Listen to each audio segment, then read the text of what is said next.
My first one is he's definitely got one of them wrong, because he's give one penalty for us for the same thing that he's not give one. There's a two-arm grab. So Mateus one he gives, the second one on Amadi doesn't, which is, I think it's almost identical really. If you two hands on someone in the box and they go over and they're in control of the ball, for me it's two penalties, but it'd be interesting to see which one they acknowledge is wrong, whether the one that we got or the one that we didn't get.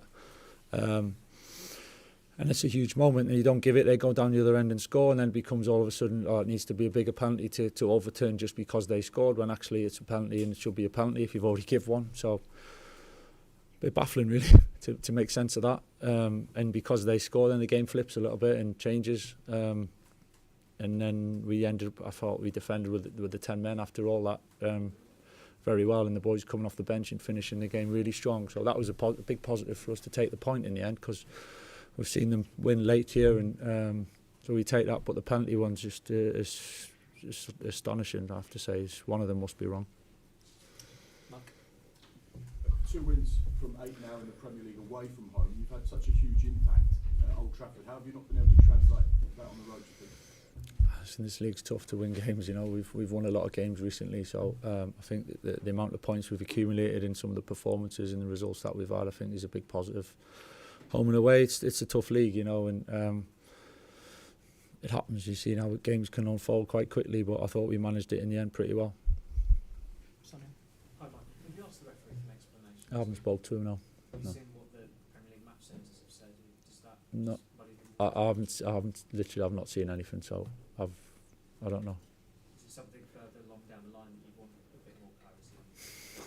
It's kind of, once it's done, you know. I think you can have all the conversations in the world about could it have been this, could it have been that. I just think, you know, surely that's for VAR. If they've already just given one and agreed that was a penalty, surely the next one should be a straightforward one. As I say, one of them's got to be right, or the wrong, or whatever. Do you know what I mean? But it's after it's no point.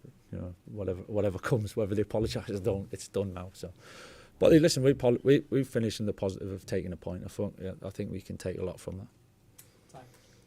Hi Michael, how's Harry? He looked furious at the decision and seemed to give the fourth official a bit of a verbal volley on the way off.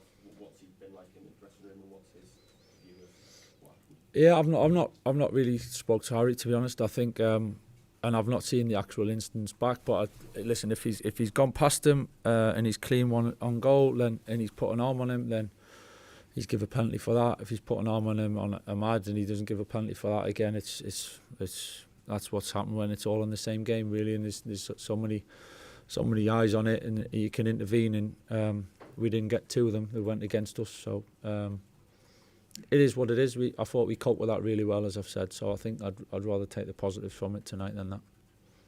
Okay. Nice last one. Obviously big news today about Kobe Manu and the new contract potentially for Harry Maguire. How significant could that be for the club? And obviously Kobe being 20, Harry being really experienced, how pleasing would that be for you? Yeah, obviously, listen, his contract negotiations with all players it's ongoing. So it's you obviously hope whatever that is that it gets done in the right way. So we'll see. But they've both been they've both done great, and being back in the England squad is what they deserve. And it's close. Both contracts quite close to being. I'm not getting involved on how close is what and how far away it is, but I think they've both done great, and I'm glad to see them back in the England squad. One last thing, Mr. Character. More than 20 days between this today and you next England's Leeds. What do you intend to do with the group that doesn't necessarily go off to international games and still be around Carrington? There's not many left, to be honest. We got Mason, we got Josh, we got Tyrell, we got Luke. So most of the other lads are off. So and because it feels a long time because it's the international. Because with the international, it's only one weekend, you know. So and the fact that by the time normally the boys rush back from internationals, it gives them a chance to not have to rush back as much. So it feels long when you say days wise, but the fact the boys will be training and a lot of them will be playing 2 games anyway. It's we'll make the most of it, you know. And when we go get back together, we'll get ready for Leeds. Cheers, guys.